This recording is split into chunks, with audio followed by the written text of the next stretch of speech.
La Rickettsia es un género de cocobacilos gram-negativos, que incluye dos grupos principales de bacterias. Primero está el grupo de la fiebre maculosa. La especie principal de este grupo es la Rickettsia rickettsial, que causa una enfermedad llamada fiebre maculosa de las montañas rocosas, de la cual hablaremos hoy.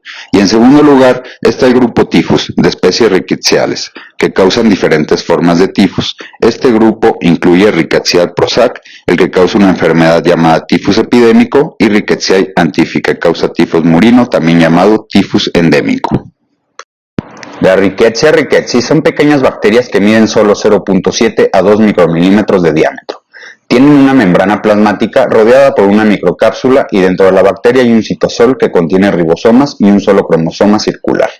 Además, estas bacterias tienen una pared delgada que no retiene el tinte violeta durante la tinción de Gram, por lo que clásicamente se consideran bacterias Gram negativas. Sin embargo, son muy débiles bacterias Gram negativas, por lo que se necesitan métodos de tinción especiales para visualizarlos como Giemsa, Jiménez o Maquiavelo.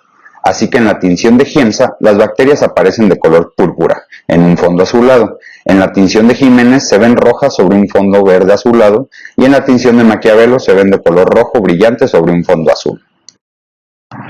Finalmente, estas células no son móviles porque carecen de flagelo, y son intracelulares obligadas, lo que significa que solo pueden sobrevivir dentro de las células. Esto se debe a que no pueden producir dos compuestos energéticos importantes, NAD oxidado y coenzima A por sí mismos, y en cambio necesitan obtenerlos de células eucariotas. Para que puedan crecer in vitro, se puede usar el saco de la yema de los embriones de pollo en desarrollo, pero se cultiva más convenientemente en monocapas de cultivo celular, fibroblastos de embriones de pollo y células L de ratón. El reservorio de Rickettsia rickettsii son las garrapatas y se transmiten a través de su picadura.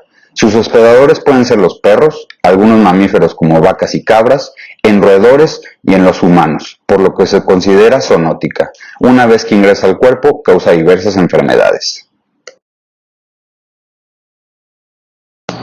Primero, se adhiere a las células endoteliales que recubren los vasos sanguíneos y las invaden. Este proceso implica una interacción compleja entre los lipopolisacáridos y las proteínas de la membrana externa de la Rickettsia, llamadas ROMs, así como otras proteínas expuestas a la superficie, llamadas CEP, que actúan como adhesinas. Hay dos tipos de ROMs, A y B. En Rickettsia rickettsii se tienen ambos, y en Rickettsia prowazekii y Rickettsia tipi solo se tienen ROM B. Al final del día, todas las rickettsias usan los ROMs que tienen, así como el CEP para adherirse a las células endoteliales. Después de la adhesión de las rampas, o de los ROMs, se unen a una proteína llamada Q70 que se encuentra en la membrana de las células huésped y la activa. Una vez activa, Q70 recluta una enzima llamada ubiquitina, ligasa, que causa ubiquitinación de Q70, lo que significa que se agrega una molécula de ubiquitina a Q70. El proceso activa varias vías de señalización que conducen a la polimerización y reordenación de la actina celular, de modo que la membrana celular se invagina para formar una vesícula con las bacterias en su interior. La vesícula luego se separa de la membrana celular formando una fagosoma dentro de la célula. Dentro del fagosoma, las rickettsias usan dos enzimas, fosfolipasa D y TLYC, para romper la membrana del fagosoma y escapar al citoplasma, donde se replican por fisión binaria. Esto significa que las bacterias se dividen en dos copias idénticas, y si suena similar a la mitosis es porque lo es, pero el término fisión binaria se usa para describir la división de células procariotas, que no tienen núcleo, y por lo tanto algunos pasos en la replicación es diferente a la de la mitosis. La Rickettsia rickettsii tiene la capacidad de propagarse de una célula a otra atravesando las membranas celulares sin causar un daño obvio, lo que significa que tienen una motilidad basada en la actina.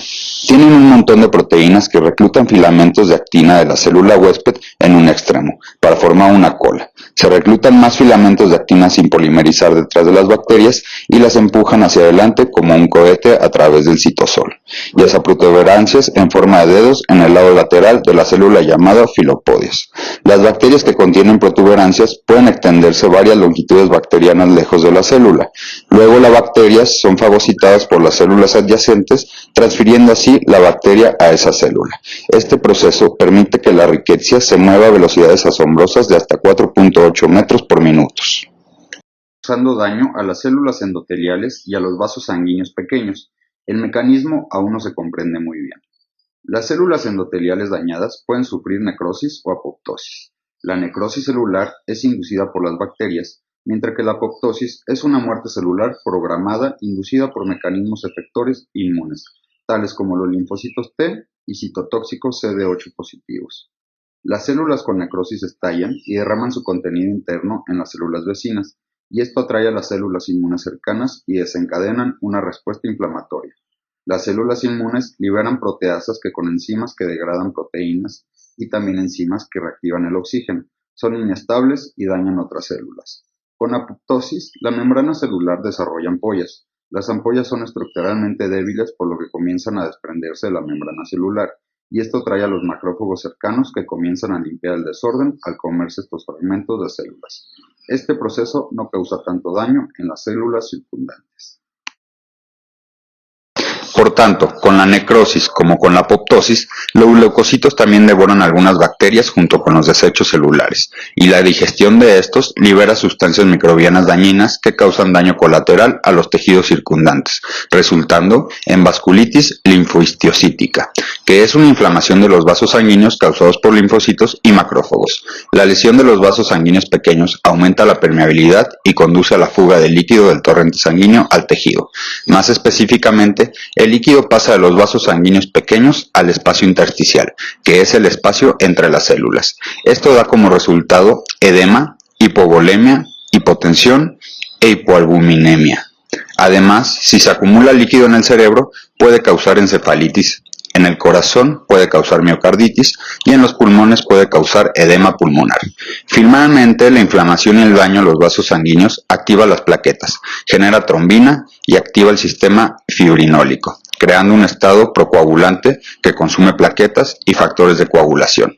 Mientras Rickettsia prolifera en el revestimiento endotelial, también en casos severos la vasculitis extensa puede conducir a la oclusión de los vasos pequeños formando trombos.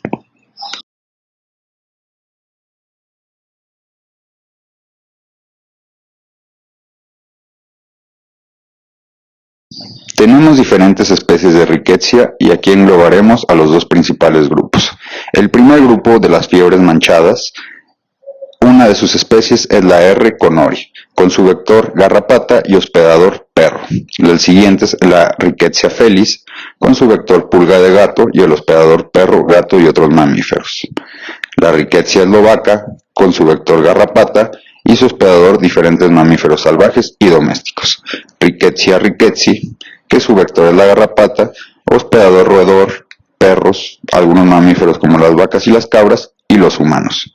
Rickettsia acari, con su vector el ácaro y su hospedador el ratón.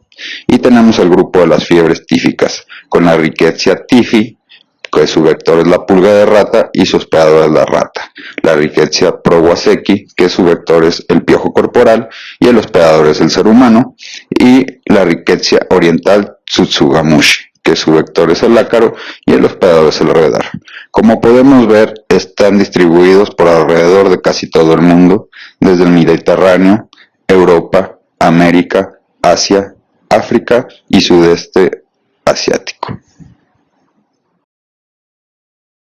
Signos clínicos en perros: problemas respiratorios, vómitos, diarrea, edema en extremidades y cara, dolor de músculos y articulaciones, apatía, fiebre, anorexia, tos y conjuntivitis. Esta Rickettsia puede producir dificultades en la marcha por inestabilidad, alteraciones del comportamiento y convulsiones. Si se inflama el corazón, miocarditis, puede verse alterado su funcionamiento, pudiendo producir la muerte del perro. Además, es posible que se den hemorragias, con sangrado por la nariz, hematomas o aparición de sangre en orina y heces. Este cuadro también puede llevar a la muerte del perro.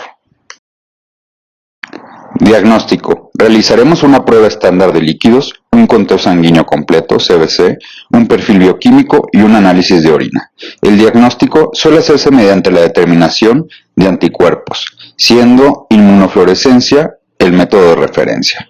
Una reacción en la cadena de polimerasas PCR que aísla el ADN del agente causal es comúnmente empleado para la confirmación del diagnóstico. Tratamiento. El objetivo principal es eliminar el organismo del cuerpo y estabilizar al paciente tratando complicaciones como anemia y sangrado.